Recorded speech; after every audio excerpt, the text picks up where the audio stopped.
Howdy, cowboys and cowgirls. What's poppin'? It's your host, Tiny-Winnet, and welcome to another episode 14. Okay, this is for 14. Welcome to episode 14 of a Not So Cute podcast. I am your host, Tiny-Winnet. It feels so good. This is the last episode for the month of February. This is episode 14. Wow, the time is moving. My goal is just I'm getting there. My mic keeps switching. Oh, this is not good. I should place my mic somewhere pretty safe. I'm gonna just end up holding it because why not? I know I was killing you when I was like so close to it. So sorry. I'm so scared that it's going to switch off again at like some random time, which is going to be sucky because, hello, I want to finish this. Welcome back to another episode. It's month 2. I've been so consistent. I'm so excited. I'm so excited, guys. You have no idea. Talking about this has been great. Last week, we were talking about what were we talking about? We were talking about the Western, Christian, and African point of view when it comes to sex, sexual desire, self-pleasure. And we just talked about, how those people in the world look at it and how, people go about their day, especially talking about sex as a single person, that sort of thing. That's what we were talking about last week. So this week, we are continuing from that conversation. Hopefully my mic does not turn off whilst I'm in the middle of preaching. I really don't feel like spending a lot of time talking about too much and repeating. So without wasting any time, the first question of this episode obviously was what do I do when these feelings, that sexual desire gets me? I think as single people, that conversation, like I said last week, we are easily dismissed because we're single, right? So everybody just expects us to function as robots. But the first thing I would say is go to God. There is nothing else. Just to seriously, just in that moment, just tell him like, yo, this is crazy, but this is what I'm feeling. Invite God in that space. I'm not saying it will kill you. I'm not saying it will change anything. But just at least letting the big guy know, the guy who created you, the guy who put this desire inside of you, let him know like this is about to get real. I know how it is. Like, that ovulation season, how it gets. I know. I got you, sis. I understand your struggles. But just try to talk to God about it. Be accepting of your feelings. I think the thing that hurts us the most, especially as single people, is we try as hard as we can to deny those desires. We try as hard as we can to placate those feelings and to just, put a stop to it, which I have found only makes things worse because now you're like a raging bulldog at this point. And people don't like talking about it. You don't want to talk about it with your friends or you're being dismissed. I know. Crazy, right? But it's something that happens, and first thing is accepting the fact that you feel this way, and when you do accept it, to not beat yourself up because of it, to not blame yourself, to not look at yourself and think, oh my god, I am so toxic, or I am so immoral and loose, I'm a whore. Don't think like that, especially for young women. I think for guys they can survive, but mostly for young women, just accept that's what you're feeling, and it's a natural part of life. And sometimes, for sure, when you are feeling those feelings, I need you to go in your Flow app or whatever peer tracker that you use, or whatever chart that you use. Try to check where you are in your period. Now, we all know it may sound TMI to the male species listening to this. It's not TMI. It's quite normal. When I'm saying period, I didn't mean period. I meant cycle, because we are constantly in a cycle. So, for those who didn't know, we've got phases in our cycle. We've got the luteal phase, we've got the period phase where we're bleeding, we've got the ovulation. We've got the follicular phase where our energy is up. We've got our ovulation phase where we're feeling all sorts of feelings. So sometimes, when you have those feelings of desire, it could be tied to your cycle. And now you know that every single month when you get there, it's going to be a struggle. It's going to be a struggle. I know, sis. I know. Trust me, we are going to dig deep into our reproductive system in another episode. Just not this one in March. This one we're going to do it towards Easter.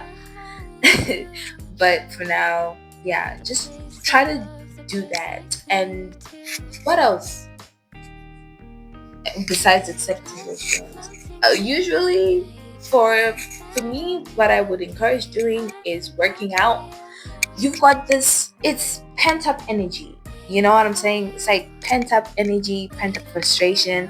Work it out. Go to the gym. You have more energy than you know what to do with, and your body is just trying to tell you, your body is just saying, I want this energy directed in this way.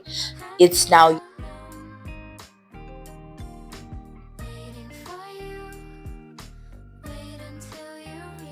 Sorry about that.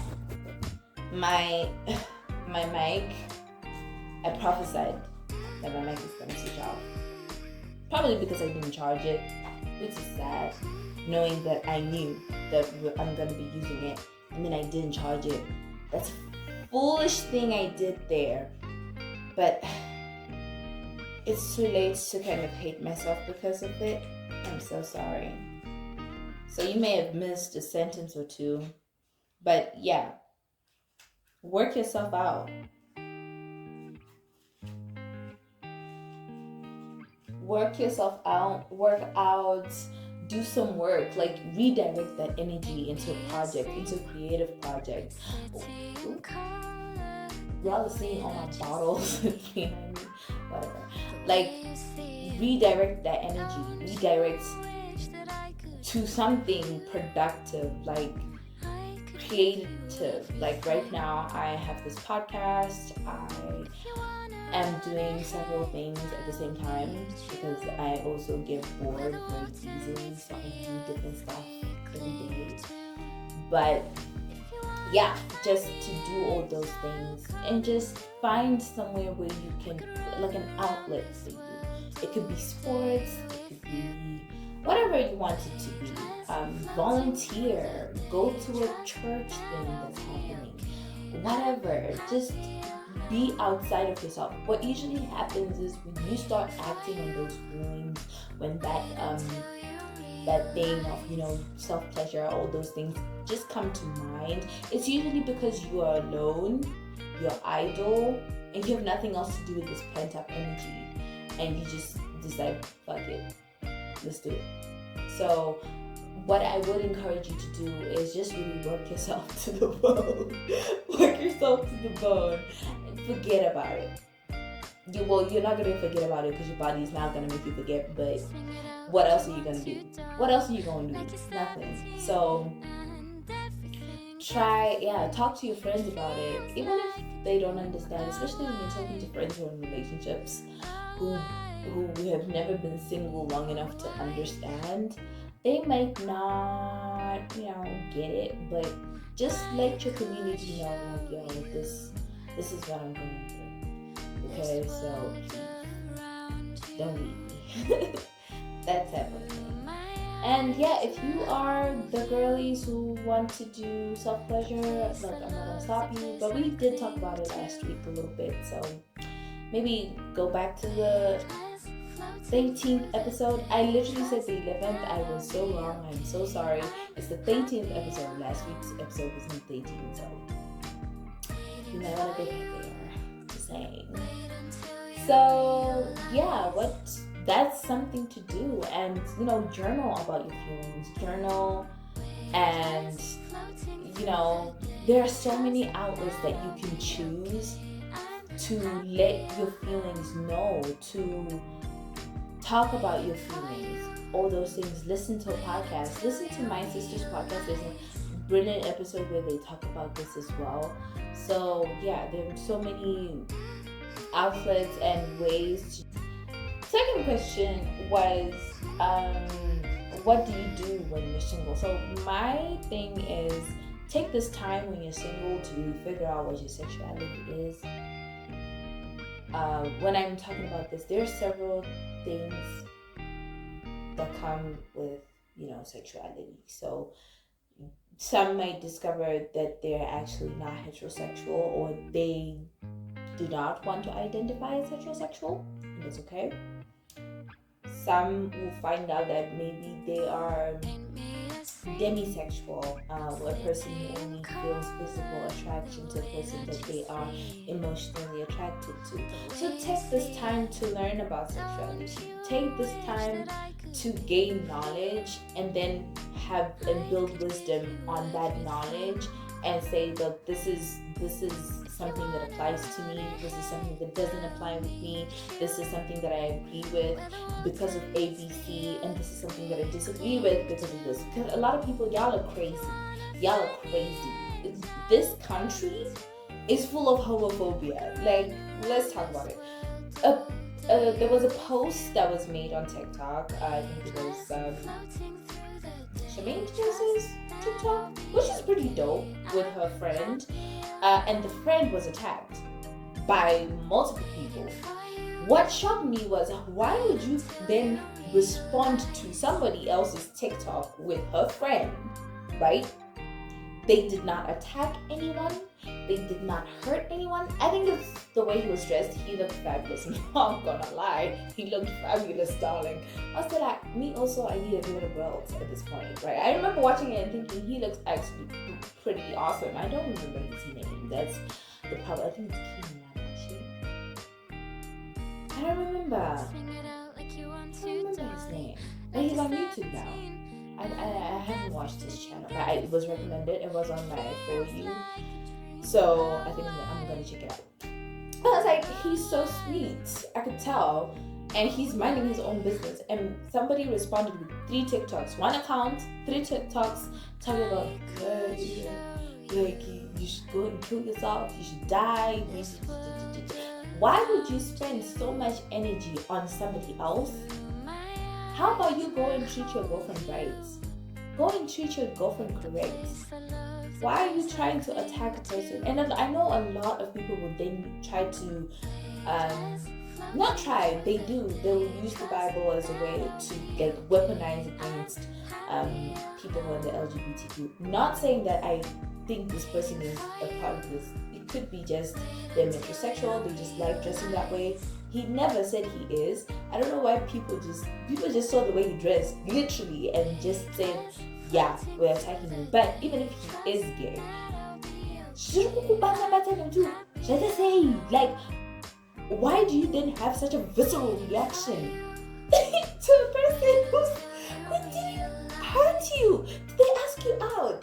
Did you ask them out? I'm starting to think, because some of these men, especially men who respond so viscerally to other men being gay, I start to think, are you gay? I'm thinking you're gay, and you just can't accept somebody else being happy in who they are. Because why the visceral why the violent reaction? Like, I get you not supporting and not being a fan of that, but there's no need to then be so mean and cruel toward another person. And to spend time, I don't get, like, to spend time, data, Wi-Fi, on responding to this. It's mad. It's like people who say we don't like Beyonce, and then they watch the NFL halftime show. That's 18 minutes. You watch it only for you to find something wrong with it. Like, during the halftime, so that they find something to say. Spend Christmas with your family. Like, why do you always feel the need to respond so viscerally to other people? If you feel like, oh, you know what they're doing is not in accordance to my culture, maybe don't follow them. Maybe pray for them. Help them. That does not mean be cruel towards them. But like I was saying, for the single people, I get this. For the single people, take this time to really. I think for a lot of people, we don't have knowledge. We're so ignorant, and we don't know, you know, who we are. We're not taking the time to study what we like, to identify who, like, what's your personality. I think when you understand who you are, it's easier to get into relationships. It's easier to really have those boundaries in place, and it's easier to enforce them when you know yourself. It's very difficult to say, I'm this type of person. What do you know about being that person? Nothing. Have you ever listened to your stories?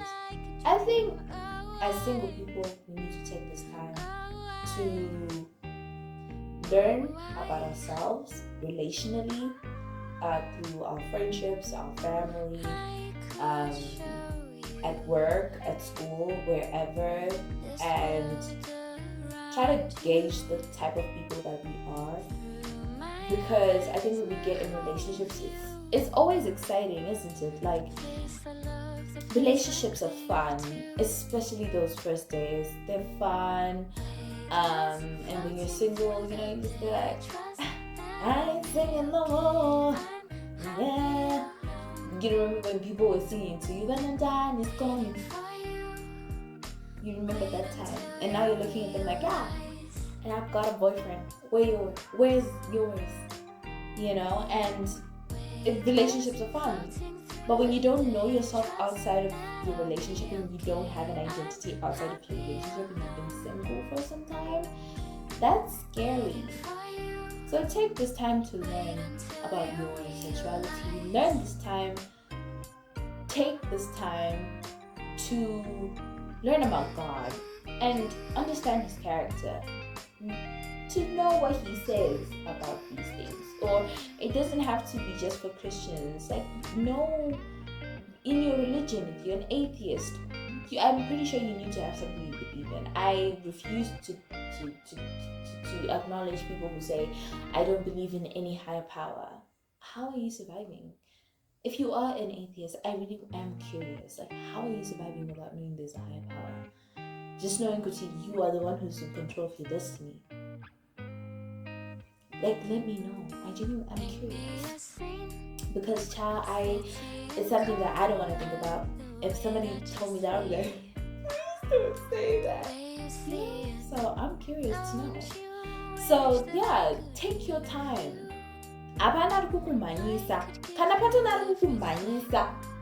We've got a problem. And I know, you will feel the pressure, especially if you've got the desire to get in a relationship, to, do the 1-2-1-2s, to do the tango with your man. I get it. I understand. I've been there. I'm still there. So it's not something that, I'm saying you're not going to experience or you're not going to feel. But I'm just saying, like, take your time. No rush. I also wanted to talk about fantasies and idealism of men and women. Of course, we touched on this last week when we were talking about why women really enjoy books about smut, basically, where it's sort of like the conversation around women. They love mafia men. Like, there are very specific tropes that people love. Enemy to lovers. We love a good. Okay, I'm gonna talk about my tropes that I've read so far. Enemy to lovers. We've got mafia romance. We've got age gap romance. We've got friends to lovers trope, single dad trope. All these tropes usually result in the woman just kind of compromising in some way or form. It's not a good trope, but then we still like the MMC, which is the male character.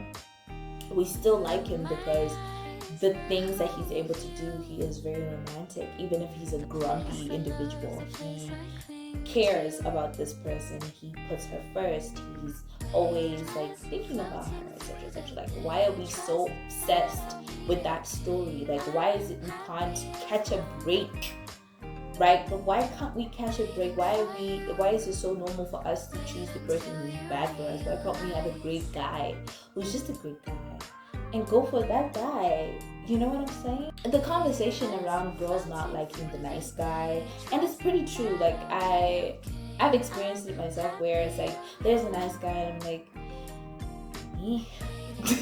You know, because he seems so boring. You know, that's not my fault. I don't know what's wrong with me. There's nothing wrong with me, actually. I've been fed lies. That's essentially what I'm gonna go with. But you know, I feel like as women, there's no winning. Everything that we are consuming just kind of teaches us, like, look at the movies that we consume. You're being taught, go for the guy who's a murderer, essentially, because he'll murder for you. That excitement of having somebody who's obsessed with you, a guy who stalks you, a guy who wants to talk to you, to be with you, who wants to breed you, essentially, right? What that does is we start to ideate, and there's gonna be such a disconnect, and I think it's happening slowly but surely, where women would rather go for a character they made up in their minds from a book or from a film or from the creativity in this thing. Child, don't even play. And why is it it's mostly female writers who write such incredible, like, have you noticed? If you're not a reader, I feel like this section is going to bore you to death. But all the great romantic books were written by women. All the great romance books with an incredible male character, rest assured a woman wrote that thing. Why is it that we just kind of have to summon from our imagination? It's sad, honestly. It bothers me. Why can't guys be like the fictional ones? I feel like it's not fair. I get that. You know, guys will be like, it's not fair. But I feel like, you know, we've been made to be like fictional characters for the longest time. You are trying to be pretty, you're trying to be smart, you're trying to look a certain way. You know, you want to look like Jessica Rabbit but also have the brain of Emma Watson. You want to be funny and creative, you want to be indie, you want to be arty, you want to be funny, you want to be courageous, you want to be a mom, you want to be nurturing, you want to be caring, but you also have to be having boundaries. You want to be feminine, but also the environment that you're in at your workplace does not allow you to always walk in that.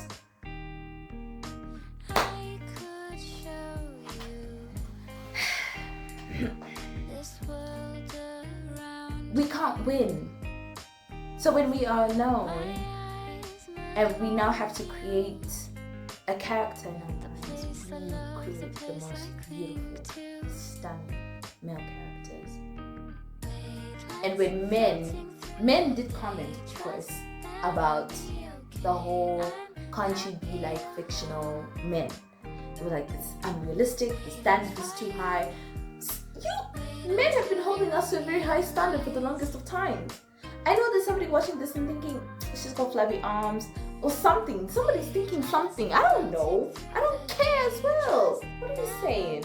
But I'm saying that, you know, women have been held to such an impossible standard still for the longest time. If you work, you are insane. If you don't want to get married, people look at you and they think you're not normal. It's like, but that's what I want. You know? We've been held to such an impossible standard for the longest time, and men just can't live up to go and buy sanitary napkins or go and work out and have a great body.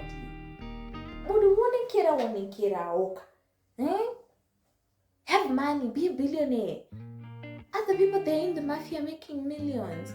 And then you're a broke boy talking about, I want my woman to be a virgin. I can't date her, she's not. Then please me, sir. You can't even do that. And yet you're screaming. Oh, it costs me standards. Women, fantasies. there was this whole trend about maladaptive daydreaming. I think I talked about it. If I didn't talk about it, I was supposed to. Maladaptive daydreaming, where you're spending your time creating your own world to a point where you can no longer function. I feel like it really hits women the most. Fantasies hit women the most because we want to create a world in which we are appreciated, we are cherished, we are loved, we are respected, we are basically low-key worshipped at this point. And that's what you find in all these books. Though every single thing I just said, she's appreciated. Even by her enemy. Even by the guy who kills people for a living. That is crazy.